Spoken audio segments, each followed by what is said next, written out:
Hey, this is Dave Mount. If you're watching this during Coviddletunes, hope you're having a good festival. I'm really enjoying it and kind of wanted to contribute something. So I thought I'd share a tune I've been geeking out on, a really common tune that probably a lot of people out there already play, called Grub Springs. And what I've been wanting to do for a long time is find a way to sort of capture the process of working with an old fiddle recording on a video like this. And it's just something I don't see a lot, and I would have really liked it when I started out. So that's what I'm trying to do. I'm going to start with talking about the style and the bowing, maybe thinking of the audience of people who already play it and have already thought about it some. But then at the end, I'll also put fingering, just kind of close up and played slow for people who just want to get the notes. And then I'll also just let the slowed down version of the recording play out, so that if you want to work with it, you can just do that with the YouTube interface. And hopefully my goal is to inspire you to do that and see your own things in it, because it is really, really cool. I think my main point is that there's just so much to be learned from old recordings, and it's exciting. It's like archaeology or something, to discover techniques that may be archaic, that people don't really do a lot, and it's just really valuable to bring this to life again. I'm not at all suggesting that we should all be trying to play tunes exactly like the sources. The other thing is that this is a kind of fun tune for this, because by and large, most people play it in cross tuning, A-E-A-E. The original recording is in A-D-A-E. There's not really any debate about that. It's totally obvious. It'll be obvious in a second once we look at it. But the A-E-A-E version has taken on a whole life of its own. It has a kind of happier, just a great festival sound, and there's nothing wrong with it at all. And if you search YouTube, you'll find a lot of awesome fiddlers playing it that way. So I don't want to suggest that there's anything bad about it. I'm just saying that it's super interesting to me to look at was actually going on in the original recording. So with that long preamble, I'll play it my way. I try to play it sort of like his. There are a few things I do differently. So try not to overwhelm my microphone.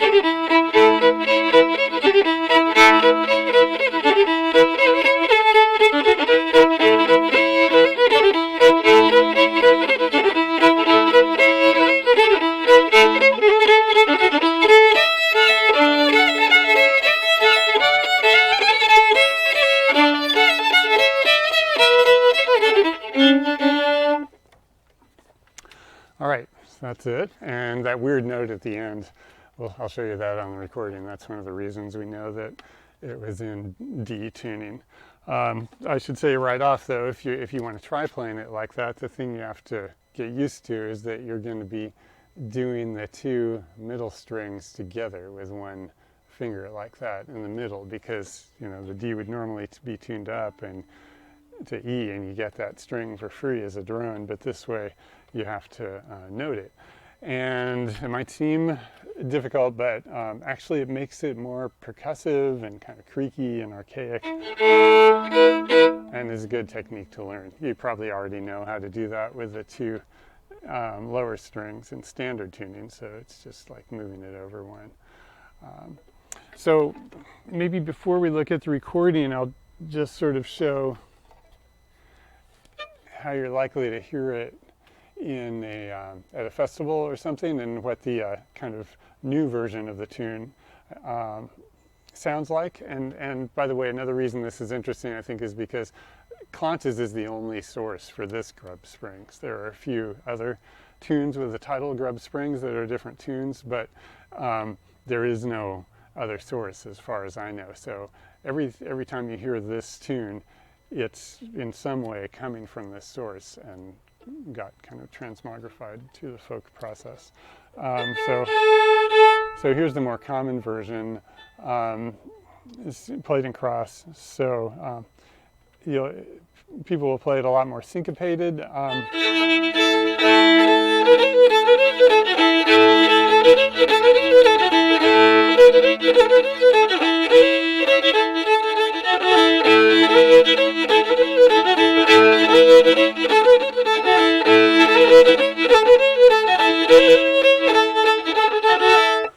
So I was kind of using like a syncopated shuffle there, which is very tempting when you're in cross to kind of do it Tommy Jarrell style. And yeah, it's awesome that way. The couple ways it's different are that this note, it's just because you're so used to it from other cross A tunes, this note tends to become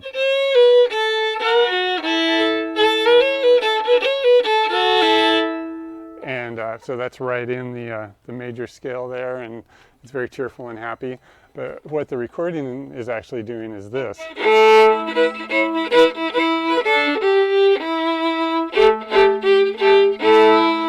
It's that G, and it's a little spookier, a little edgier, little kind of, I mean, to my ear, I like the kind of archaic sound that it gives it. So it kind of mixes up what could be an almost like too happy tune. And then also, there's no syncopation on the first part at all. It's just what I call back and forth bowing. And yes, all bowing is back and forth, but it's just one note per stroke. It's, no fancy patterns. It's just down, up, I guess over the course of one part, the bowing would be.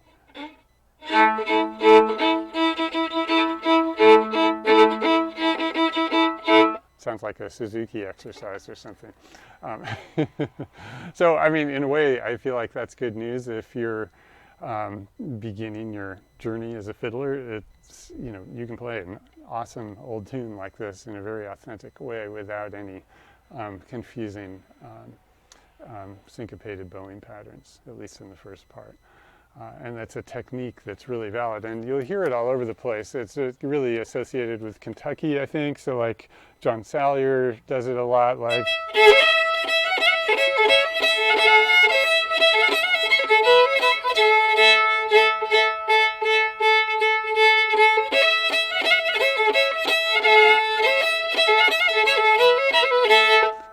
that. So that's another thing that you can kind of pick up from this.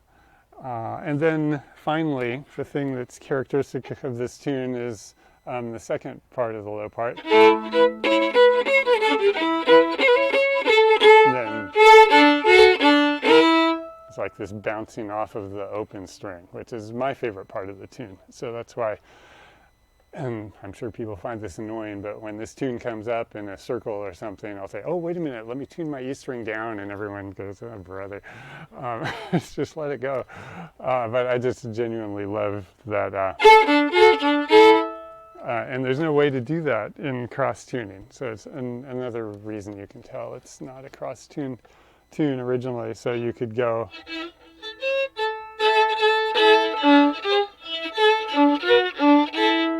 like, so, it'd be completely awkward and unnatural, and, no traditional fiddler would ever work that hard, I don't think. So let's change this, magic mirror. Now I've got the recording up, and let's just listen to it once through, and then we'll geek out on it.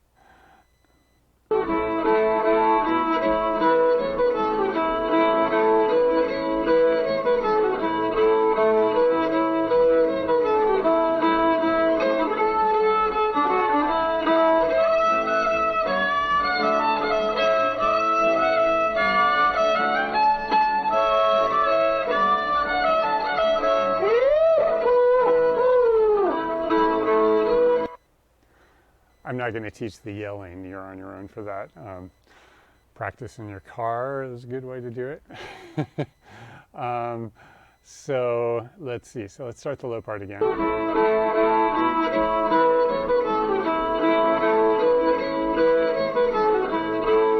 So you can hear that bowing I was talking about. It's just...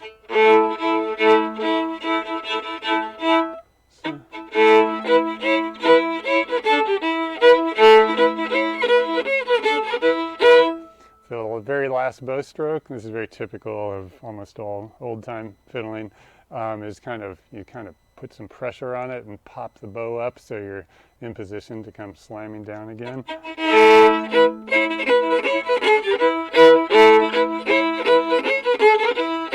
It kind of punctuates the phrase and breaks things up. Let's continue on from here.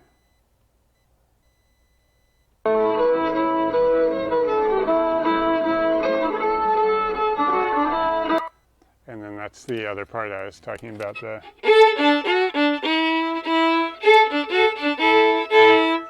part that it's impossible to do in cross, or at least very awkward.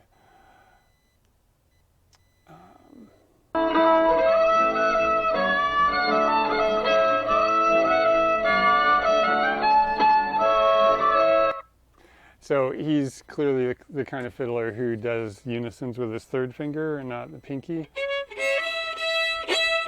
That would be more of like a clean Midwestern style of doing it, but he goes... And then that little... that took me a second to get. This time when I listened to it again, that was the most interesting thing to me, the most different thing that I'd glossed over in my version. I think I was going something like that, but this is just really cool.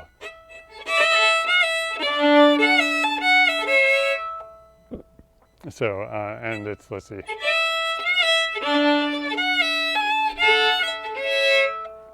So with a slur there.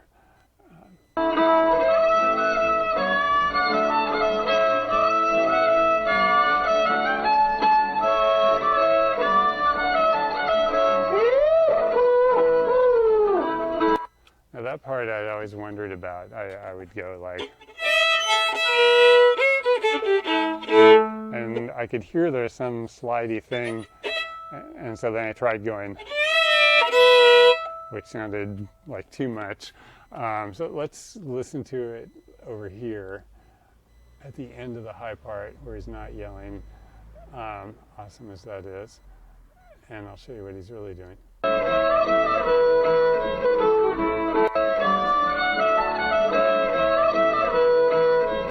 Can you hear how it's two bow strokes?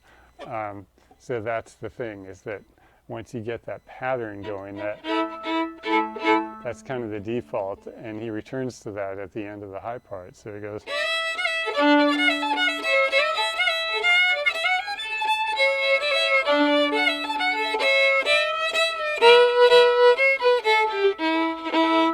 And so then he goes back to the back and forth bowing, so that slide is actually two bow strokes.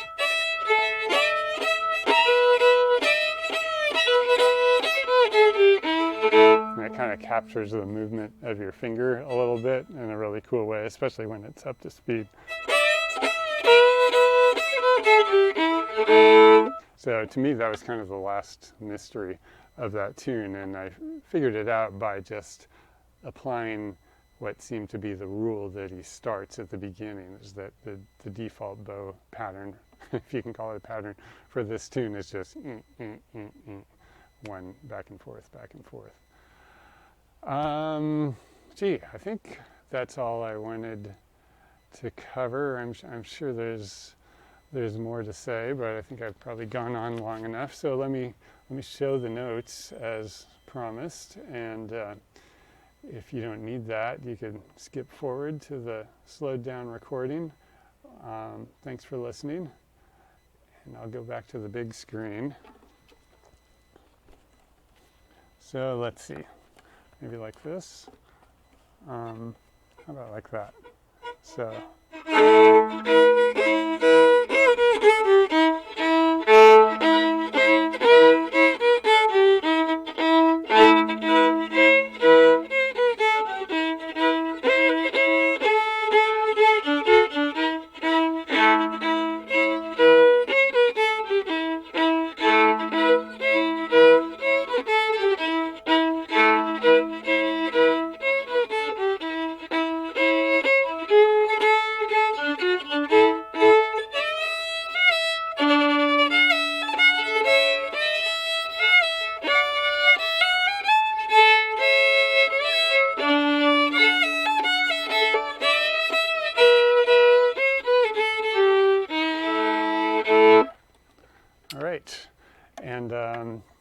actually, I realized I did forget one thing, which is to show you the end. But check that out on your own. The very end, when he goes like this, which you can hear that open D string. Okay, thanks again. Here's the slowed down version of the tune, and I'll just play the whole thing so you can work with it if you like. Have fun, and hope to play tunes with you. Looking forward to a face-to-face festival someday.